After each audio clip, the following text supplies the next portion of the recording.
Okay, so one of the pieces of information that you need to provide in order to use the banking access, as you know, is a screenshot of your wallet or your vault. Now, you can always add, as I mentioned in the previous video, a second, a third, a fourth wallet or a vault later, but you need, just to start off with, you need to provide at least one wallet or one vault and a screenshot of that verifying the address. So let's go through all that in this video. So I'm going to show you how to find the details in, maybe you're using MetaMask as a wallet or Rabby. I'll also show you how to do the same if you want to use your vault in Locked Money. So here I am at my browser. I'm at the Locked Money page, of course. And if I'm going to show you MetaMask first. So I'm clicking on my MetaMask icon here. I've already put in my password. Here is my MetaMask. This is at least one of my MetaMask addresses. Now we need the full address, your full public address. As you can see part of it at the top here, but that's not good enough. We need the full address. So if we click on the little drop-down menu, I'm presented with this account here. It's my account is called Account 1. I could rename that if I want. I'll show you where to in a second. But if I click on these three little dots and click on Account Details, I get presented with this area. And then here, under Address, if I click on Address, here, as you can see, I'm now seeing the full address, all the characters. That's what we want, because we need to make sure that you're giving us the correct information. So I need to take a screenshot of this. I also need to have the name of my wallet. My wallet is called Account 1. You can change your name at any time by putting your new name in there. In fact, let's do that right now. Chris Test MetaMask. There we go. Save. Perfect. So my wallet is now called Chris Test MetaMask. So let's click back on my address.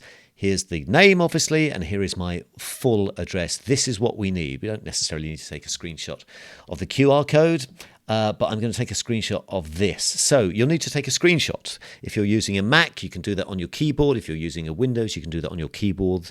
You might have a separate tool. I have a tool that I use on my computer to always take screenshots. I'm going to use that right now. Here it is. So I'm just clicking and dragging here. So there we go, and I'm going to save that.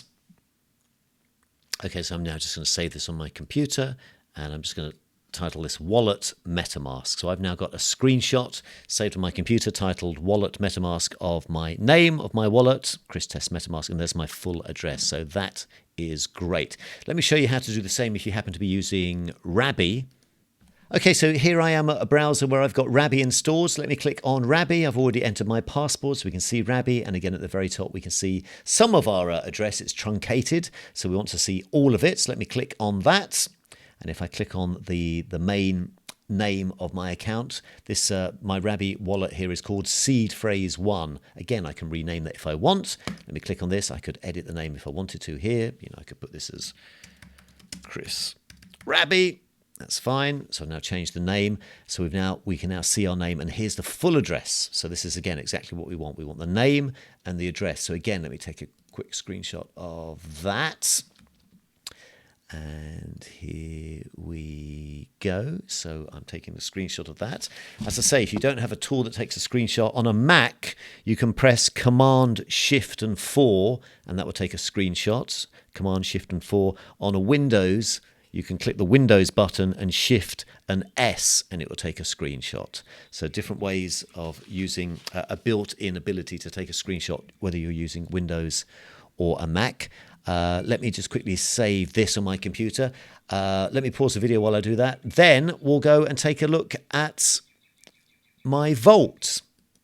And so let me quickly show you how to find your vault address. Maybe you want to add your vault as the place that you're going to be sending assets to and from. So here I am at Locked Money. Let me click on Launch Vault. I'm already connected to my wallet. And this is a test account. I've only got one vault in here called Test, as you can see. Let's click on that. And to see the actual full address, because again, we're only seeing some of the characters in the address. If we click here where it says QR code, there we go. There is the full address. So I take a screenshot of that. I'll also make a note of the name, which is, in this case, it's simply called Test. So that's how to find your full address and the name of either your MetaMask, your Rabby, or as we're looking at right now, your vault. You will need that screenshot because when it comes to the on-ramping process, you'll be needed to provide that. So just to be clear, the assets that you will need is a passport or an ID card if you're in Europe, copy of a bank statement, copy of a utility bill, and a screenshot of either your vault in Locked Money, or your wallet. So once we have those assets, we can start the process of accessing bank transfer. So let's do that next.